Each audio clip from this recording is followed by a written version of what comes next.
In this video, we will see classification of parasites, features of parasites, types of transmission, and some common physiological features of parasite. Before starting with the topic, please subscribe the channel and press the bell icon.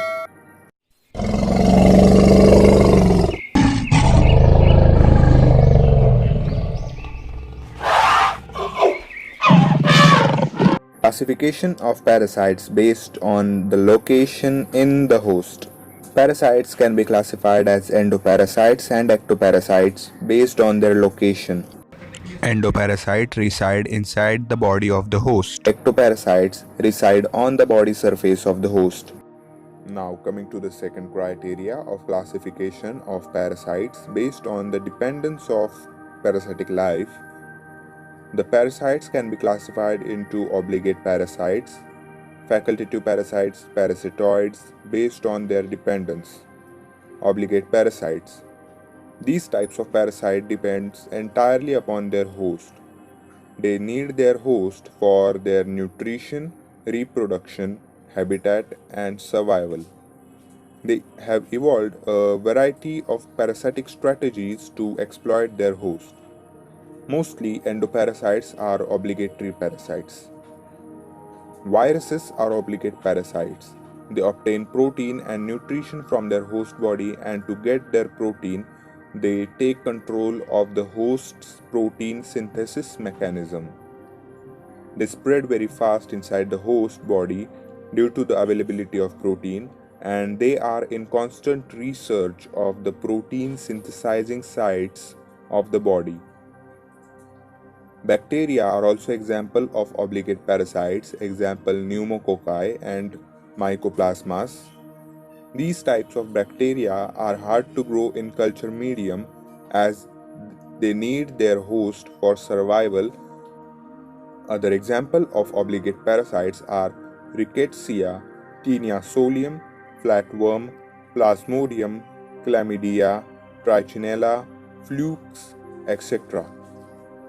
Head lice is also an example of obligate parasite. Second is facultative parasites. These can act as parasites that do not completely spend their life as parasites and thus do not require a host to complete their life cycle. They can live without a host and act as parasites only when there is an opportunity. They can live both as a parasite and as a non-parasite. Many plants, fungi, animals, and microbes act as facultative parasite. Example, Strongyloides turcoralis is a type of nematode and is seen in the human intestine and causes strongyloidiasis and can also be seen as a free-living roundworm. Another example is Naegleria fowleri is an amoeboid species that live in humans and inspect them as the endoparasite, but they are also seen as free-living predators on microbes. Third one is parasitoid. A parasitoid is an organism whose immature stages develop either within or attached to the outside of the other insect called host and ultimately kills the host. The larva eventually comes out of the host as adult and are free living. They have both a free living and parasitic life. Parasitoid infects their host by laying eggs on their hosts.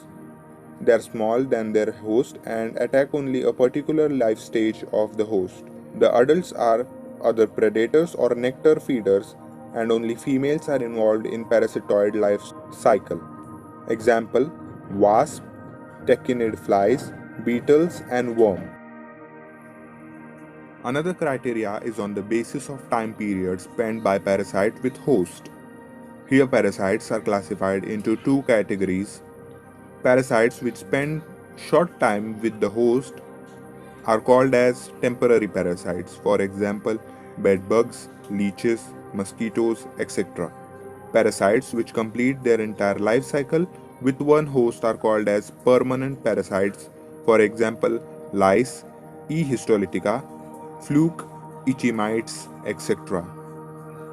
There are more two criteria of parasite. They are occasional and aberrant parasites. Occasional parasites like mosquitoes are those who can visit any individual of host species in regular time intervals for nutrition. Aberrant parasites are parasites which reach unusual host species or unusual area inside the host. For example, Toxicara canis is usually parasitic to dogs, but sometimes it can cause toxicariasis in humans.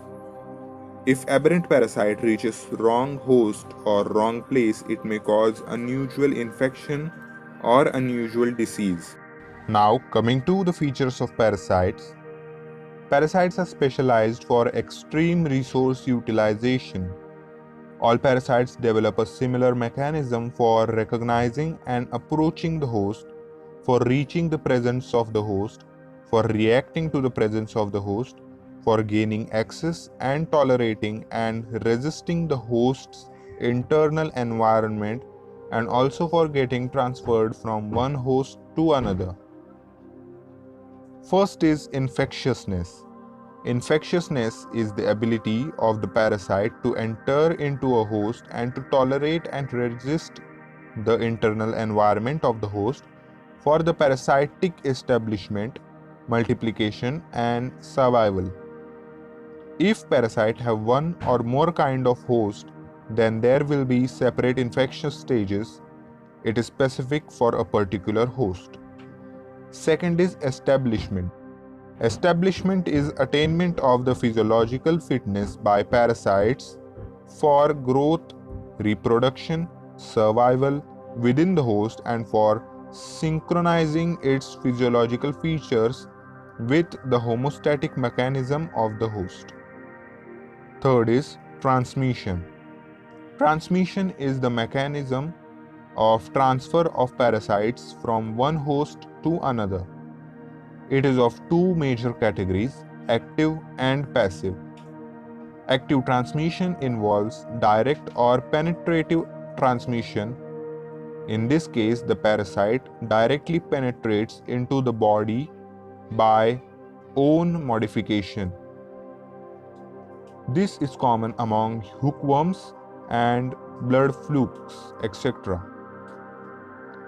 Passive transmission is the transmission of parasites in the form of eggs, larvae, or cyst of the parasite, and these are transferred to a new host by passive mechanism. Passive transmission is further divided into three types. They are contaminative, inoculative, and contact transmission. Contaminative transmission. In this, the parasite is passively ingested by the host along with food, water, etc. in the form of eggs or cyst of the parasite. One of the major examples of contaminative transmission is in the case of Entamoeba histolytica. Inoculative transmission. Infective parasites are passively injected by biting insects, vectors. Example, Plasmodium cyst are injected by female Anopheles mosquitoes. Contact transmission. In this, the parasites are transferred from one host to another through the contact between hosts. For example, Entamoeba gingivalis is transferred during oral kissing. Trichomonas vaginalis and parasites that cause syphilis and gonorrhea, etc., are transmitted during sexual acts. Common physiological features of parasites. First, glucose or glycogen is the main source of energy to produce ATP. Second, parasites live in an environment-rich area with sugar, and by anaerobic metabolism, they produce ATP and partially oxidized metabolites like lactic acids and fatty acids. Third, parasites are incapable of utilizing fats as their energy source. Fourth, loss of biosynthetic powers due to repression or loss of metabolic pathways. Fifth, osmotic concentration equal to or lower than host for absorption of nutrients.